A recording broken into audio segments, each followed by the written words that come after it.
Well, a champion's drive by Lando Norris is the first time I think we can say that. He was presented with every possible question that it could be asked in a Formula One race. If you saw my video yesterday, I put it out last night and it was entitled The Exam Questions, what Lando Norris needs to answer for if he's going to win on Sunday. And there was so many. I've still got the chapters in front of me. Procedural, what to do when the aborted starts happen. Did we get an aborted start? Yes, we did. Starts, a start in the wet. How is he going to manage that? Does he get a good one? Does he defend into turn one? He didn't need to defend into turn one, but because he got a decent start. So he ticked that box. Attack and defense, racecraft, he ticked that box.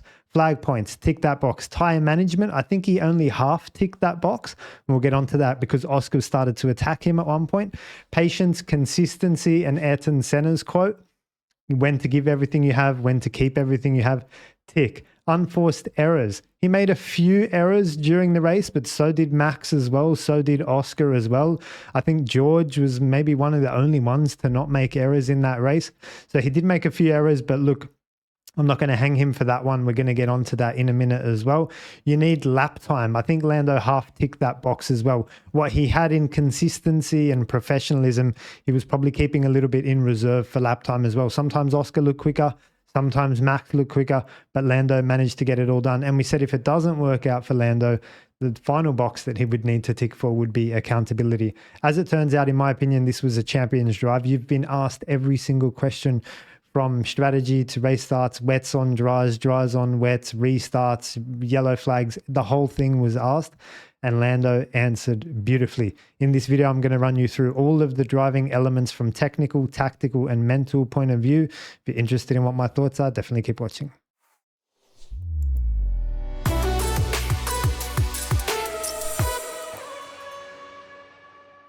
Welcome back to the channel, guys. Like I say, it was a champion's drive from Lando. We're going to go in chronological order. I've got some notes on my screen. Let's talk about pre-race. So as the guys were going around in the recon laps, it's just important to note there's actually no true turn one practice on the recon laps. You kind of cruise through the pit lane, and let me just take a few steps back. If you're not familiar with the recon laps, the reconnaissance laps, it's your only opportunity to see the track before the race. Cruise around, do a few laps, maybe make a tweak to the setup, front wing, etc. But when you do that, you need to come down the pit lane. Obviously, there's all this machinery and equipment on the pit straight, so you don't get a feel for your braking point into turn one. That's obviously the first question you're going to be asked as you get away off the line. So it's good to go and see the track and everything, but you do need to remember that like the braking point into turn one is critical. I think Oscar did well and Lando was slightly earlier and Max was the deepest in there on the brakes. That gave him favorable outcomes. We're going to talk to that in a second as well. Esteban Ocon locking a front left on the braking into turn 11, I believe, at the end of the back straight. No harm done. You guys know if you've been following the channel for a while, in the wet, I always recommend, like on the spectrum of having the brake balance towards the front or towards the rear, you want to go more towards the front. Why? Because locking a front brake is so much more safer than locking a rear brake. You saw Esteban lock the front, flick the car around and carry on, but you saw Lance Stroll in Brazil last year lock a rear. It just throws the car into a 360. You're out of control and you're in trouble. So always good to do what you think and then just add 1 or 2%. Start from there. Okay, maybe pinch a front, etc. Bring it back. It's true that in the wet you want to run less front brake than in the dry, just to avoid locking up the front. But I think the most important thing is how progressively you put on the brakes, how you downshift with the engine braking, your brake shape, brake migration, and brake pressure, and so on. But it was just good to see him lock a front and not lock a rear. I wanted to call that out. That's actually the correct approach, and I'd be recommending that approach as well. On board during the reconnaissance laps, got a chance to see Liam Lawson again hacking away at the steering wheel like we saw yesterday, like I put out after my post-quali video. He doesn't turn in, and I think this was turn 12, the fast right-hander. He doesn't turn in with one smooth sweeping arc of the steering. Turns in and starts to, like, if you can see my hands, starts to like play with the steering wheel mid-corner. That needs to be cut out of his game totally. It's just not how you drive a Formula One car. It's all about keeping weight beautiful, keeping aerodynamic platforms beautiful, keeping weight distribution and weight transfer beautiful, and that's all done with the hands, guys. So you need to just turn in gently. Just watch the way Max does it. It's beautiful to watch. So I saw him hacking away at the steering wheel again in the wet, and I'm like, that's something he's going to need to trim out of his game. Now, look, I was informed that Ferrari increased their ride height apparently and softened their suspension for a more rain qualifying setup. And Liam Lawson also changed the rear wing. He was at the back anyway, so I think he added an extra bit of downforce or something at the back just before the race start. You guys know my thoughts on this. We spoke about this on the Friday, I think, Friday or Saturday video. I said no. I said do not change anything, because if you change something in the anticipation of rain, number one, you're going to take a grid penalty drop for that. You're not going to be starting where you want to start, and that's going to be dramas in the race. See, Ferrari, as your first example, they didn't qualify well, and as a result, never looked like scoring decent points from that position. Got stuck behind Albon at one point. Yeah, how well did that wet setup work out for you? Yeah, when you're stuck behind cars, it's not where you want to be. You want to put maximum pace on, get out of the melee, get out of the cars, qualify as high up as possible. And if it rains, you've got the luxury of visibility, clean air, ability to manage your tires, no dirty air, track position. Like, it's so much easier to manage your race from in front than behind, with apparently a better wet setup that's meant to help you. Now, I said that adding rear wing is also kind of useless because there's so many slow speed corners in the wet, like turn 1, turn 3, turn 4, down the back sector as well, the last 2 corners. That adding the rear wing doesn't do anything until you really ramp it on in increasing radius corners, 150 to 200 Ks. You're not going to get that in the wet in Melbourne. So kind of you're going to cop the penalty in the quali for no benefit in the race. And then the third point is, what if it dries out in the race? What if you have to run dries at some point? Well, you're going to be a parachute in the straight line as well?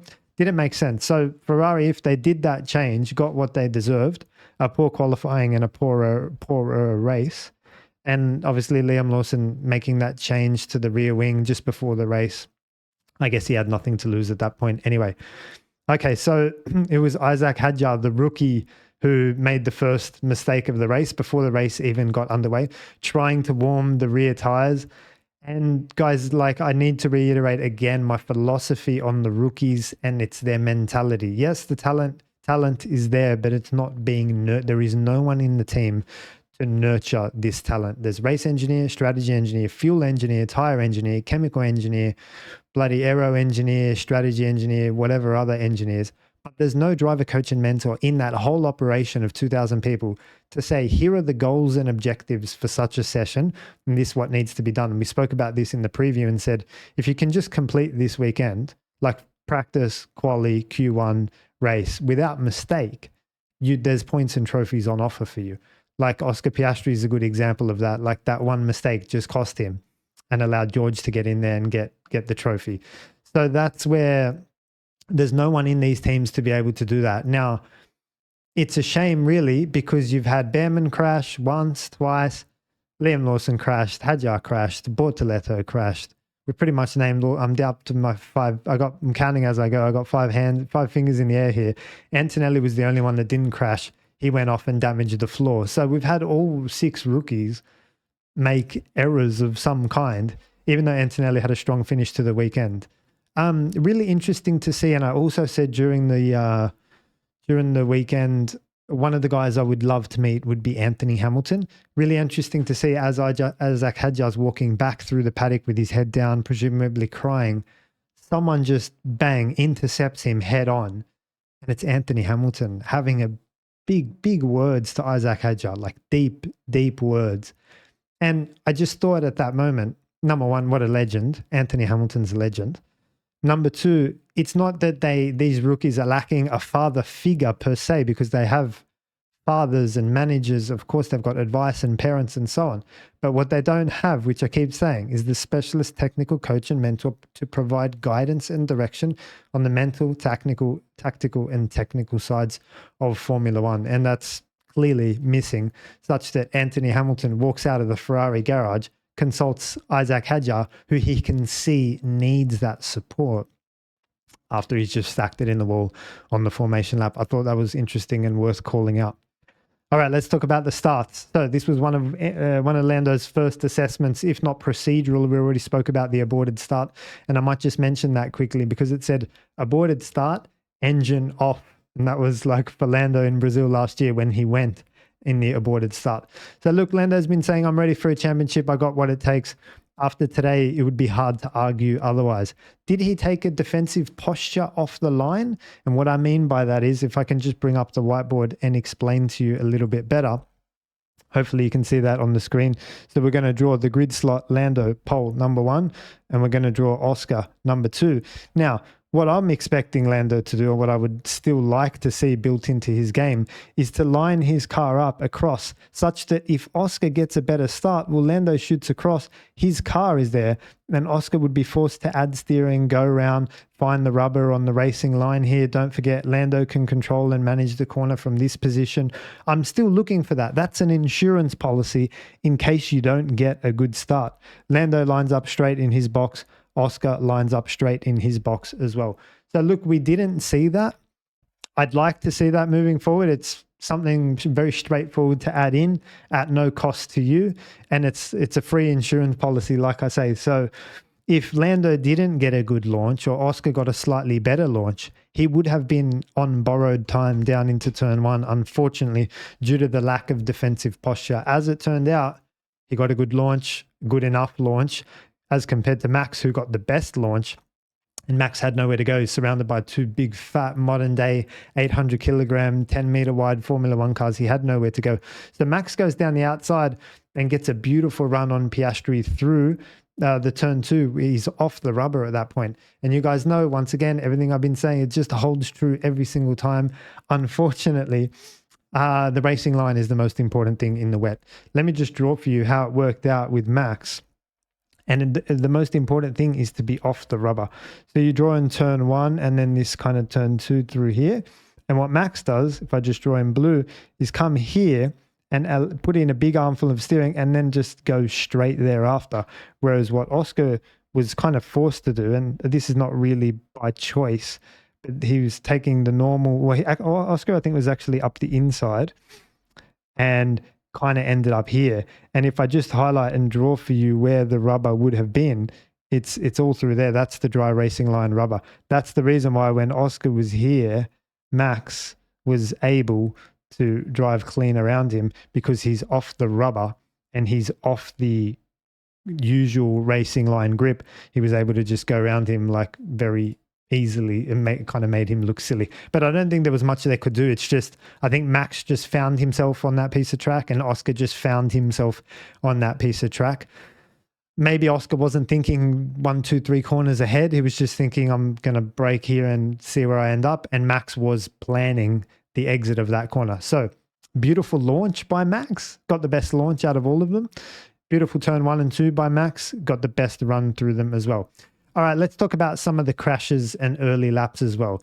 So Doohan, who did so well in qualifying, was unlucky with Hamilton's yellow flag, crashes at turn 5. And the reason that he crashed, and the reason that all these guys crashed is because they've got steering lock on and the steering wheel is not straight, crucially. And they're accelerating with the steering lock on, and it's just so easy to unload the car when the steering lock is on. If you've got the steering wheel be perfectly straight, none of this happens. You can pretty much bury the throttle and the car should wheel spin but maintain straight shape. The moment you put steering into it, it's all the crashes that we saw. Lawson's crash was that, Sainz's crash was that, Alonso's crash was that, and Doohan's crash was that as well.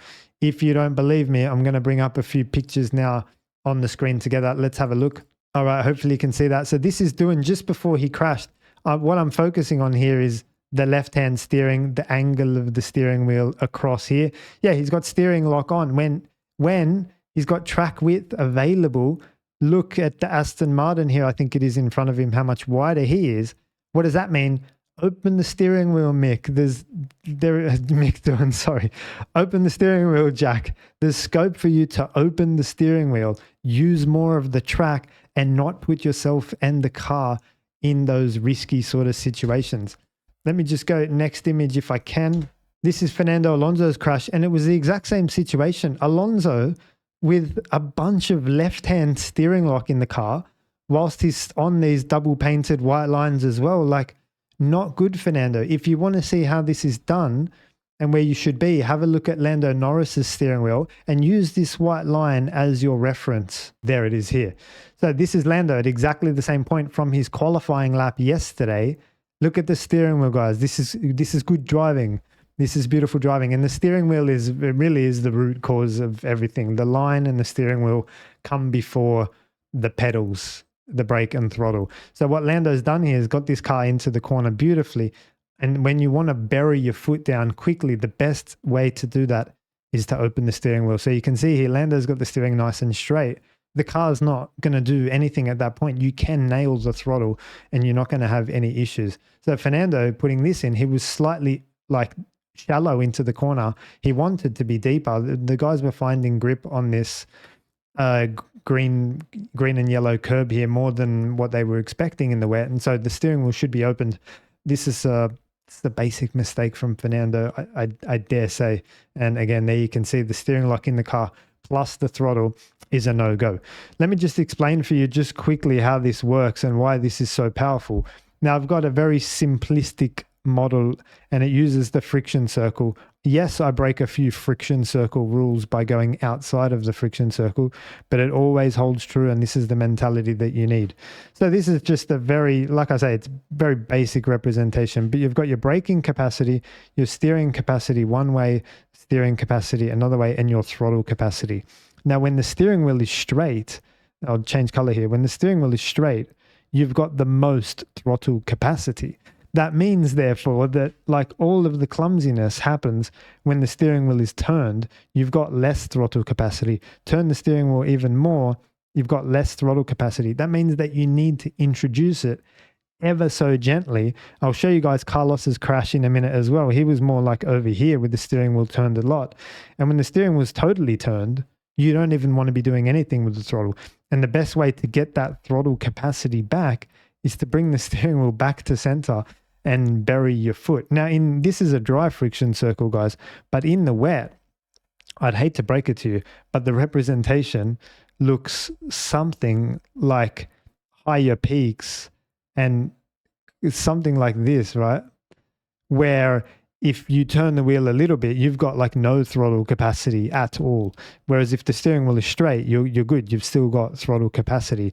And if you turn even more, just a little bit, you've got no throttle capacity. So it's much sharper. You don't have these areas anymore. They've been taken away. So the steering wheel works when it's straight, and like when it's fully left and right lock, you don't have any throttle or braking capacity. And that promotes the short corner, right? Which is when you come in, brake in, rotate, and then drive out, and that's your short corner up there. So that's why these guys crashed, right? Now I want to show you Carlos if I can as well. Here is Carlos. This is just at the point at which Carlos crashed. He's got a decent amount of steering on the car. And what do you expect, Carlos? Like, we're saying how good of a job he did throughout the weekend so far. Very professional approach in the dry. But then yeeting it into the barrier is unprofessional. And that's what he did in Brazil as well last year, found himself in the barrier in the wet as well. So he's going to need to understand, and I think a lot of the drivers on the grid are going to need to understand, this friction circle is aggressive in the wet. Like, you can't afford to add steering and throttle or add steering and brake. The reason Max locked up his left front, and we'll get onto him in a minute, again, steering in the car locks the left front brake. So where are we at in the race? So Doohan's crashed. Now, I just want to highlight to you guys as well that turn 3, 4, 5 and the last corner, Melbourne is very line locked. It's a skinny track. It's a temporary track. It's not like big like Malaysia where you can do all this wide line, find extra grip away from the usual racing line. No, you're stuck and committed onto the usual dry rubber, dry normal racing line, which got a lot of running throughout the weekend, F2, F3, all the F1 sessions and V8 supercars. It was always going to be very slippery. So again, if I can just draw for you guys and reiterate the point here, let's draw, say, turn 5, for example, which comes through like, I don't know if I've drawn it right, but it's just a fast right-hander. And the rubber, guys, that's being laid here it takes up so much of the track that you don't really have a choice. You're always going to be on it. You can't, like, there's just no room for anything else. So that's the reason why you needed to be super careful today. And we saw so many rookie crashes, not understanding the friction circle on the steering wheel, not understanding that they're on the rubber constantly and there's no other option but to survive. I mean, it's the difference between good and great. Now, obviously on the restarts, Lando's next assessment and next question, I think he did a really good job. He always pulled away on the restarts. He managed the whole situation well. That being said, Melbourne is pretty straightforward to manage the restarts. You're always going to get out of the second last and last corner before the other car behind you. So all you've got to do is build your traction, unwind the steering and drive down the pit straight. But nevertheless, no mistakes from Lando on all of the restarts today. Now, as we were settling into kind of that early first half of the race, intermediates, drying track, you got to search for the water as quickly as possible. Who was the first person to do that? Lando Norris was the first one searching for water down the pit straight, crucially. Now, I wouldn't have recommended it pre-race to Lando to do it down the pit straight. I feel like it's a bit too much of a compromise, that is, to go off searching for water and then have to come back. It wouldn't be my first choice in terms of water searching. I would have thought on the backside of the track between turn 6 and turn 9, that long straight where they're weaving down there, there's opportunities to just search for water because you just, again, you put less steering in. You can just go through and find different parts of the track with different water down the back straight. Down the pit straight, I would have stayed on the usual racing line, or there's a little bit of room to the left as well. And Max Verstappen was the one that found that out. Remember, we spoke on the preview about the usual dry weather racing line just being slightly offset to the edge of the track. Well, that's what Max was exploring. He was coming down right on this yellow line down here because he knew actually there's some water over here. You don't need to go all the way over here, Lando, to find that water. Actually, there's a little bit down here. And actually as well, it's the left front that's the critical one that you need to cool. So that means go left, Lando. Don't go right. No need to go on the right. So you're doing more work, less bang for your buck, right? Max was the one that actually found the right place for it. And Lando was the one that was searching for water first. So these are the details, guys. This is what it takes to beat Max Verstappen. So kudos to Lando. He's done a mega job today. But all these little details are the difference between profit and loss at this level in Melbourne in a rainy day. So what does that mean? What is the implication of cooling the tyres in a more efficient way? Max is the first one to get DRS on Lando Norris. You got Lando in the lead, Max P2. Max has done a better job cooling the tyres. He now gets the DRS and starts to attack Lando. Now, in the mix of it all, it starts to overheat those tyres and he really can't get in there. And then who makes the first mistake? It's Max. He locks up the left front tyre into turn 11, has a little off, and Oscar Piastri slips through into P2. Now, as the track dried a little bit more and more, and these inters are kind of moving into slicks, it favored more now like the McLaren. So everything went back to the qualifying spec. We're heading more in the dry direction and the McLarens just turned it on. They had so much pace in that car. And it was just interesting to see that Max could compete when it was wet at the start of the race and hang in there. But as it dried up, like the McLaren was just a weapon. Now, it was at this point again, guys, when I think it was Hamilton stuck behind Albon, thinking to myself, guys, like the whole wet setup philosophy was a waste of time. Like track is drying, you've got more pace, you're stuck behind a Williams with good top end. How are you going to get past now? Like your race is kind of ruined. So it was at this point that we saw that. And then it was interesting to see Piastri start to attack Lando Norris as these tyres started to degrade. Now, one of the things that I said Lando needed to do yesterday in amongst everything was tyre management as well. And I said that it was going to be the rear tyres were going to be the limitation. You need to manage your rears, manage your traction, short shift, open the steering wheel, gentle throttle introduction. You just need to play the long game when the track is drying and it's intermediate. And Oscar starts to slowly chip away at Lando. And it's very vicious. Once you overheat an intermediate, you're going to begin to spin it up more. And then when you spin it up more, you overheat it more. So like I was pretty sure that Oscar was going to manifest an attack there on Lando. And then they start phoning him to say, Oscar, just hold positions. It was interesting to see as well, Zach saying to Sky Sports, no, the guys are free to race. And then on the radio, we hear Oscar hold positions, disconnect in the team at McLaren. Like the guys are, 50 meters away from each other, not saying the same thing. So I'm not sure what's going on there. But Oscar was told to hold position. He keeps attacking. In the end, he makes a mistake of his own. I believe it turns 6 and Lando's off the hook. So as it dries up and we switch onto the dry tires, something crucial happens. Both McLarens opt for the hardest compound, and then Red Bull and Max opt for the medium compound. I thought that was a good call from Red Bull and Max. If it was going to rain later in the race, that medium is going to give you the best opportunity to win. And on the restarts, it's just easier to warm up. It's more of a warm-up grip issue than it would be a life longevity issue. Also, the safety car pounds around for a few laps as well. This is after Alonso's crash. So I would have put the medium on as well. And then the mistakes start to come out when it starts to rain again. So this was the big one at turn 12. Lando goes off and Oscar goes off as well. They both have very similar sort of offs.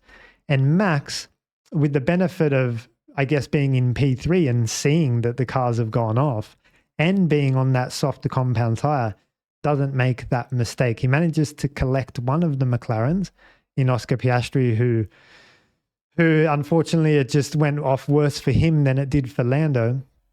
So he manages to collect him and then starts to put pressure on Lando as well. Now, look, at this point, do you say, is it a mistake from Lando and Oscar? Yes, it was a mistake from them, but they don't really have a choice. When you're pushing and you're in the lead and you've got no reference and the rain is coming from one point of the track and you don't know when it's going to hit, at one point, it's just, you know, you're on those dries, on the rubber, on the rain, and you're off. Like, it's like, fortunately for them, it was just at that corner at that time, slow speed, and they both managed to save it. I mean, the car didn't end up in pieces. But like, would Max have made that mistake with if he was in the lead pushing as well and didn't have the softer compound tire? Like, probably. Max locked up the front left into turn 11 as well. So like, it was just one of those days, and we spoke about this yesterday in the What Lando Needs to Do video. So they went off, but they just managed to save it. It was chaos. That was a pivotal point in the race because that could have gone either way for Lando. That reminds me of Singapore a little bit, when Lando had the lead but had a few close brushes. But look, I don't think it's going to come down hard on Lando and say you need to have perfect races. We're not all perfect. He was asked 101 questions today and he got correct 99 of them. And that's a pass in my book. Yeah, there's not much else to say. I guess this race really highlights what you need to do to beat Max Verstappen. Like, he's just there. He's always there. And you literally need to be perfect on a day like today to beat him. So kudos to Lando, 25 points in the bank. Congratulations. And yeah, hopefully we get the Ferraris in there. Hopefully they get rid of this wet weather setup, start to go and compete for some poles. And we can see Lewis and Charles, battling in there as well. It was interesting to see them stay out and then pit. I kind of wouldn't have pitted at that point. Like, you've stayed out. Just if you pit, you're going to get 8th, 9th or 10th anyway. So like, just stay out and, the sun comes out. It was always going to be, I've seen it so many times in Melbourne. It was always going to be one of those races of safety cars, restarts, dries on wets and wets on dry track and wet tires and wet track with dry tires and searching for water. And it was always going to be that one where the sun comes out in the final 5 laps, because I've seen it so many times before in Melbourne. That's just what happens on one of those days. So I hope you guys enjoyed the race and enjoyed this video and learned something from it. If you did, please help the channel. Subscribe to the channel, give it a comment, like, give it a thumbs up as well. All these things help me. And I'll see you in the next one for the preview of the Chinese Grand Prix. Cheers.